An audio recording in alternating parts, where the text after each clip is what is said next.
Welcome back viewers, आप देख रहे हैं मेरा यूट्यूब चैनल और मैं हूं इंतज़ार हुसैन मतरुमा।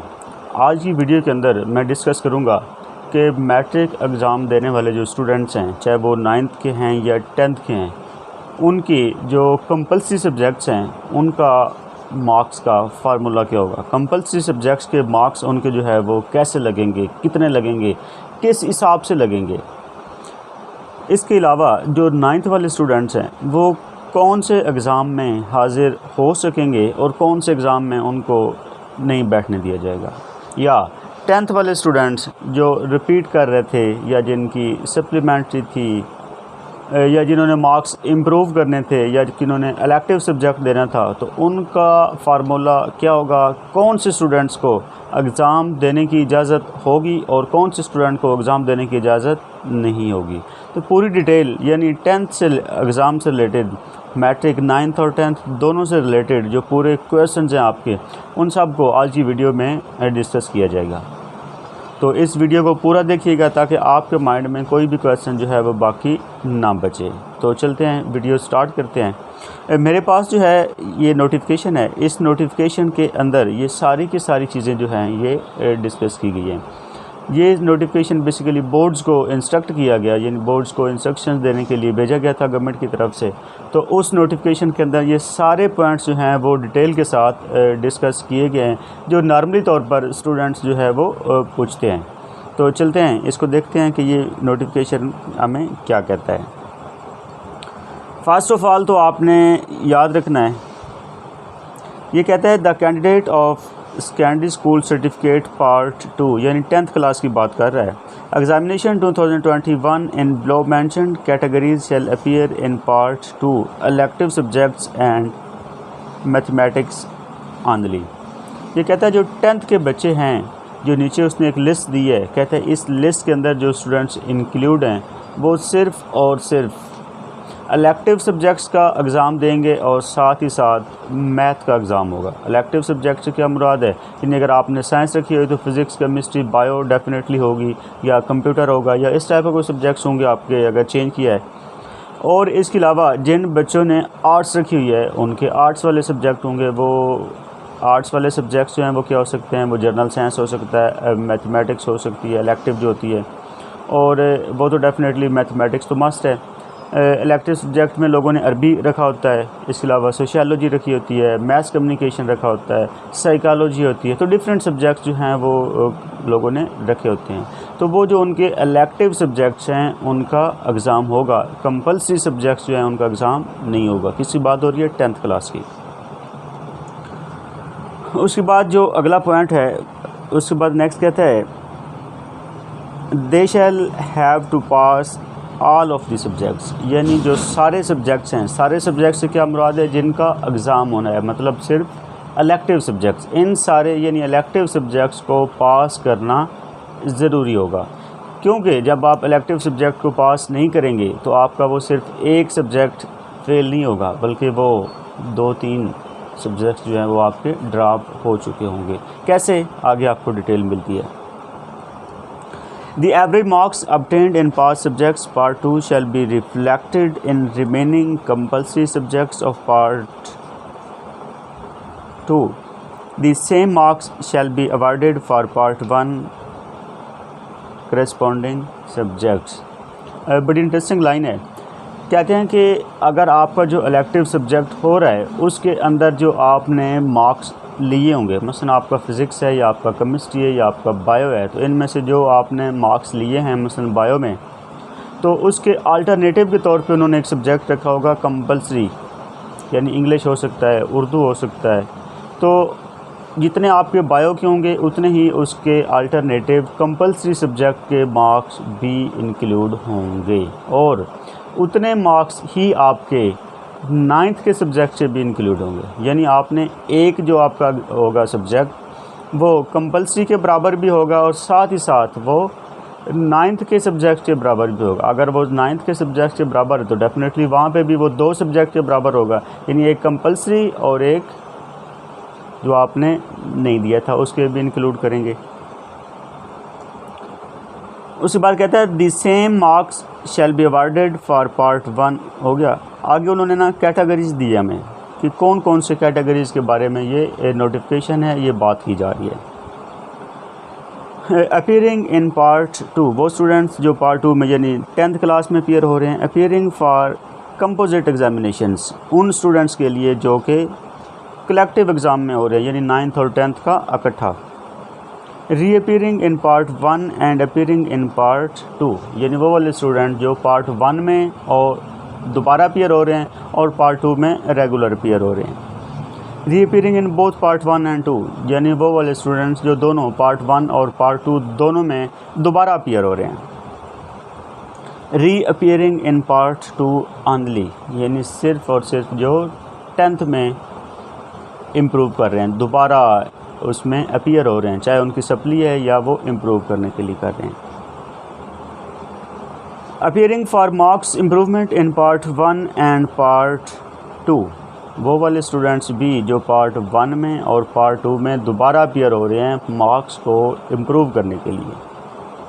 अगला पॉइंट कहता है appearing for marks improvement in part 2, या वो पार्ट 2 में दोबारा एग्ज़ाम देने के लिए अपीयर हो रहे हैं, यानी 9th का नहीं दे रहे, जस्ट जो है वो 10th का दे रहे हैं।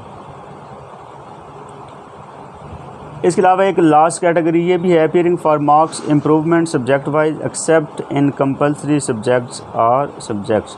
कहता वो वाले स्टूडेंट भी जो सब्जेक्ट वाइज अपीयर हो रहे हैं। सब्जेक्ट वाइज से क्या मुराद है, कुछ लोग जो हैं वो 9th 10th का अगर इम्प्रूव करना चाहते हैं तो वो दोनों पार्ट को कर लेते हैं। मसलन केमिस्ट्री को इम्प्रूव करना चाहता है तो वो कहता है मैं 9th की केमिस्ट्री भी इम्प्रूव कर लूँगा और 10th की भी कर लूँगा।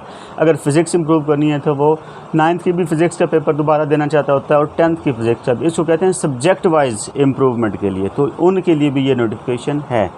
उसके बाद आगे उसने हमें एक डिटेल के साथ पॉइंट्स बना के दिए हैं।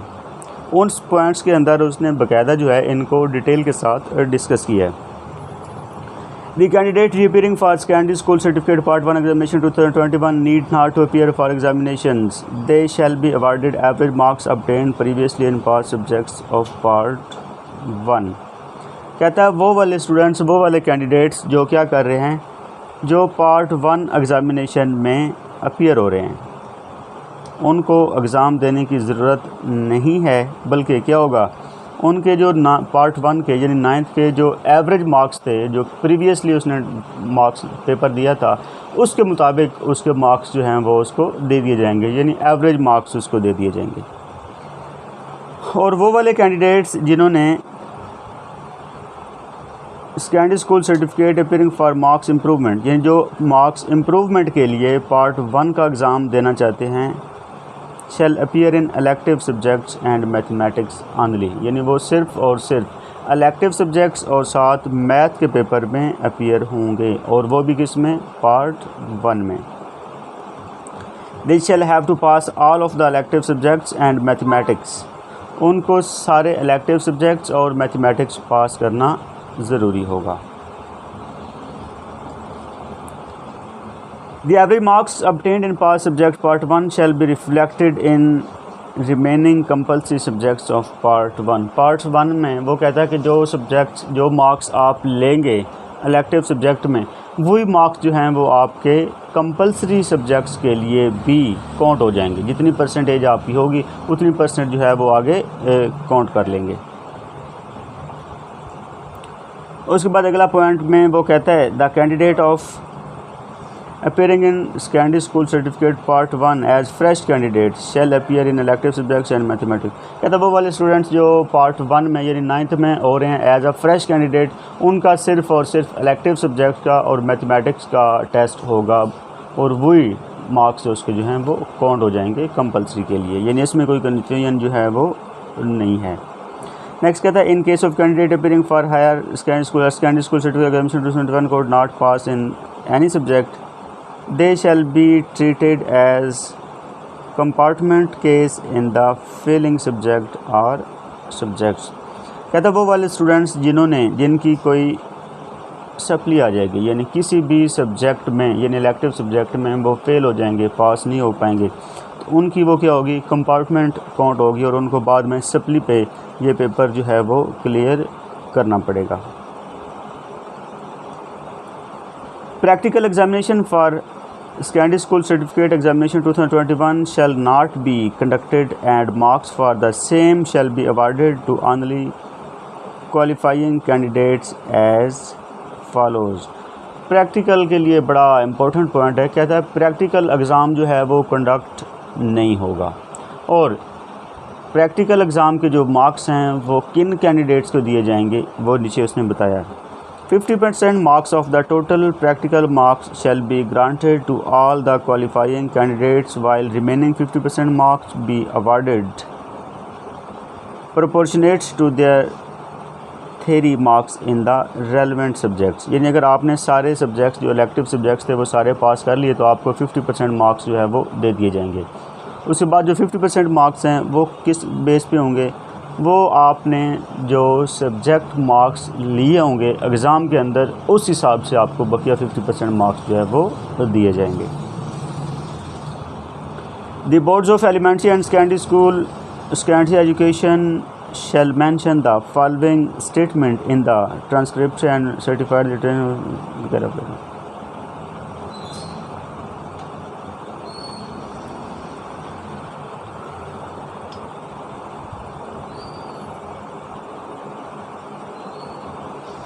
कहता है उसके बाद वो वाले स्टूडेंट्स जिनकी कोई सप्ली आएगी, जिन्होंने इसमें से दोबारा एग्ज़ाम देना होगा, जिन्होंने रिपीट करना होगा, तो इस टाइप की जितनी कैटेगरीज़ होंगी उनको नेक्स्ट ईयर अगले साल जो भी एग्ज़ाम होगा, जो भी सिचुएशन होगी, सिचुएशन के मुताबिक, पॉलिसी के मुताबिक उनको एग्ज़ाम जो है वो दोबारा देना पड़ेगा। यानी लाजमी नहीं है कि अगले साल जो है यही सब्जेक्ट, थोड़े थोड़े सब्जेक्ट्स जो हैं इनका यही वाला फार्मूला, अगले साल जो है वो अल्लाह ताला बेहतर करेगा और कोरोना की सिचुएशन बेहतर होगी और जो एग्ज़ाम है वो प्रॉपरली कंडक्ट होगा, जैसे कि नॉर्मली रूटीन के मुताबिक एग्ज़ाम जो है वो कंडक्ट हुआ करते हैं। लास्ट पॉइंट है हमारे पास, in case of any grievance under these directions and applications, तो कहते हैं ये तो उन्होंने आगे बोर्ड को इंस्ट्रक्शन दिए हैं कि अगर इसमें से किसी जगह पे कोई ना कोई इशू है, कोई ना कोई मसला है, कोई ना कोई प्रॉब्लम्स है, तो वो आप हमसे डिस्कस कर लें। तो उम्मीद है आपको ये मैट्रिक के स्टूडेंट्स को ये पॉलिसी जो है वो समझ आ गई होगी। अगर इनको किसी भी पॉइंट में कोई अबहम है, कोई चीज़ समझ नहीं आई, कोई मसला है, कोई इशू है, तो वो आप कमेंट में जाकर कमेंट कर सकते हैं और आपको उसका आंसर जो है वो प्रॉपरली दे दिया जाएगा। तो मिलते हैं अगली वीडियो में, तब तक अपना ख्याल रखिएगा। अल्लाह हाफ़िज़।